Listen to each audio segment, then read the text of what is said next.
Assalamualaikum warahmatullahi wabarakatuh. Apa kabar anak-anak sekalian? Semoga kita semua senantiasa diberi kesehatan oleh Allah Subhanahu wa taala sehingga kita dapat melaksanakan segala aktivitas dengan lancar dan kita dapat mengambil manfaatnya. Amin. Baiklah anak-anak, mengawali pembelajaran hari ini, marilah kita berdoa kepada Allah agar kegiatan pembelajaran hari ini dapat berjalan dengan lancar dan anak-anak sekalian dapat mengambil manfaatnya. Mari anak-anak kita berdoa. A'udzu billahi minasyaitonir rajim. Bismillahirrahmanirrahim. Raditu billahi rabba wa bil islami dina wa bi Muhammadin nabiyya wa rasulah. Rabbi zidni ilma warzuqni fahma. Amin. Baiklah anak-anak, pada pertemuan hari ini kita akan mempelajari materi dengan judul Ayo Berwudu. Adapun tujuan pembelajaran dari pertemuan hari ini adalah sebagai berikut. Yang pertama, setelah pembelajaran selesai, anak-anak diharapkan mampu: 1. Menyebutkan syarat-syarat wudu, kemudian menyebutkan rukun wudu, kemudian menyebutkan sunnah wudu, kemudian menyebutkan pembatal wudu, kemudian membaca doa setelah wudu dan menerapkan tata cara berwudu dengan benar dan tertib.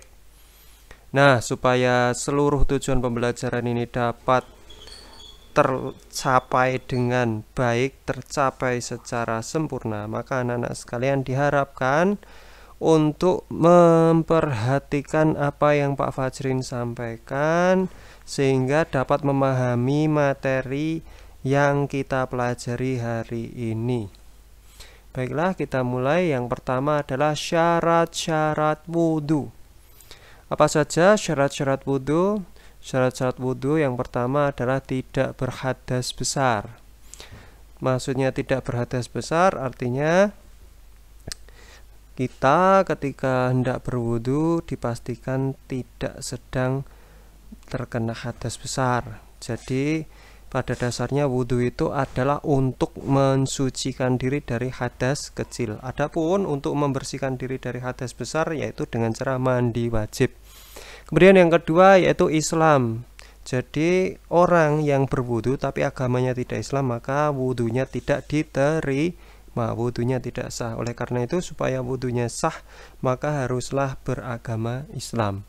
Kemudian yang ketiga yaitu mumayyiz, artinya dapat membedakan antara salah dan benar, dapat membedakan antara perbuatan yang salah dan perbuatan yang benar. Jadi orang yang dapat membedakan perbuatan baik dan mana perbuatan yang buruk itu dikategorikan orang yang berakal sempurna. Jadi melakukan wudhu atas dasar kesadaran, bukan atas dasar ikut-ikutan. Kemudian yang keempat yaitu dengan air yang suci mensucikan. Yang dimaksud dengan air yang suci mensucikan ialah air tersebut tidak terkena najis dan dapat digunakan untuk wudhu. Nah, contoh dari air yang suci mensucikan antara lain adalah air hujan, air laut, air keran atau air pam, air sumur yang masih suci, itu dapat digunakan untuk berwudu. Kemudian tidak ada penghalang antara air dan kulit. Nah, pada dasarnya wudu itu adalah membasuh seluruh anggota wudu yang meliputi tangan, kaki, muka, dan kepala, dan dipastikan seluruh air tidak terhalang sehingga dapat menyentuh anggota wudhu. Jadi kalau misalnya membasuh tangan ya terkena kulit tangan, apabila membasuh kaki ya terkena kulit kaki dan seterusnya. Kemudian rukun wudhu. Apa itu rukun wudhu? Rukun wudhu itu adalah hal-hal yang mempengaruhi keabsahan wudhu. Jadi apabila wudhu tidak terpenuhi rukun-rukun itu maka wudhunya tidak sah. Yang pertama adalah membasuh muka. Ini wajib. Jadi apabila wudhu tidak membasuh muka maka wudhunya tidak sah. Yang kedua adalah membasuh kedua telapak tangan sampai siku. Jadi kalau wudhu tidak membasuh kedua telapak tangan maka wudunya tidak sah. Kemudian mengusap kepala, kemudian membasuh kedua kaki sampai mata kaki. Yang kelima, dilakukan secara berurutan atau tertib. Jadi kalau wudunya tidak urut maka wudunya tidak sah. Kemudian sunnah wudu. Sunnah wudu itu adalah apabila dilakukan mendapat pahala, apabila ditinggalkan maka tidak membatalkan wudu. Yang pertama adalah membaca bismillah sebelum wudu. Kedua, membasuh kedua telapak tangan. Kemudian berkumur. Kemudian sikat gigi saat wudu. Memasukkan air ke hidung, kemudian mengeluarkan lagi. Jadi tujuannya memasukkan air ke hidung adalah untuk membersihkan hidung. Kemudian mendahulukan anggota badan yang kanan. Kemudian membasuh anggota wudhu sebanyak 3 kali. Jadi misalnya membasuh muka 3 kali itu disunahkan seperti itu. Membasuh tangan maksimal 3 kali.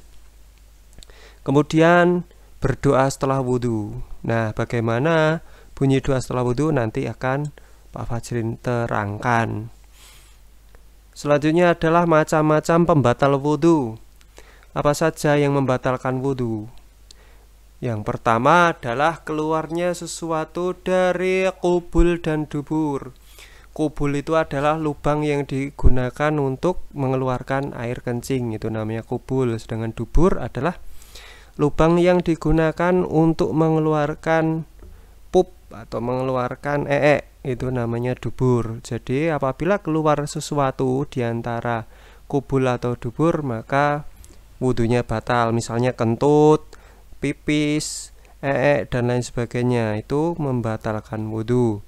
Kemudian hilang akal. Yang dimaksud hilang akal itu misalnya pingsan, kemudian tidur nyenyak sampai bermimpi, itu hilang akal. Kemudian gila, itu hilang akal. Nah, seperti itu membatalkan wudu. Kemudian menyentuh kemaluan dengan telapak tangan. Nah, itu jadi menyentuh kemaluan dengan telapak tangan tanpa penghalang. Nah, itu termasuk membatalkan wudu. Adapun doa setelah wudu adalah sebagai berikut. Asyhadu an la ilaha illallah wahdahu la syarikalah wa asyhadu anna Muhammadan abduhu wa rasuluh. Ulangi, asyhadu an la ilaha illallah wahdahu la syarikalah wa asyhadu anna Muhammadan abduhu wa rasuluh.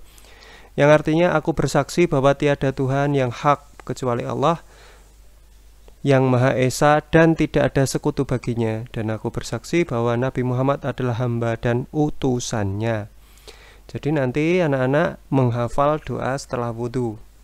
Asyhadu an la ilaha illallah wahdahu la syarikalah wa asyhadu anna Muhammadan abduhu wa rasuluh. Nah, anak-anak, itulah materi tentang berwudu. Baik itu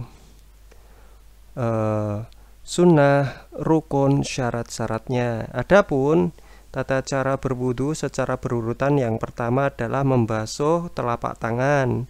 Kemudian dilanjutkan dengan berkumur-kumur. Setelah berkumur-kumur kemudian memasukkan air ke hidung. Setelah itu membasuh muka sampai merata. Kemudian dilanjutkan membasuh kedua telapak tangan, membasuh kedua tangan sampai ke siku. Kemudian dilanjutkan mengusap kepala dan dilanjutkan mengusap kedua telinga. Selanjutnya membasuh kaki, telapak kaki sampai ke mata kaki. Kemudian dilakukan secara berurutan. Itulah tata cara wudu. Baiklah anak-anak, itulah materi yang telah kita pelajari hari ini. Semoga anak-anak sekalian dapat mengambil manfaatnya. Amin. Anak-anak sekalian, untuk mengakhiri pertemuan hari ini, marilah kita membaca doa kafaratul majlis. Bismillahirrahmanirrahim. Subhanakallahumma wa bihamdika asyhadu an la ilaha illa anta astaghfiruka wa atubu ilaik. Assalamualaikum warahmatullahi wabarakatuh.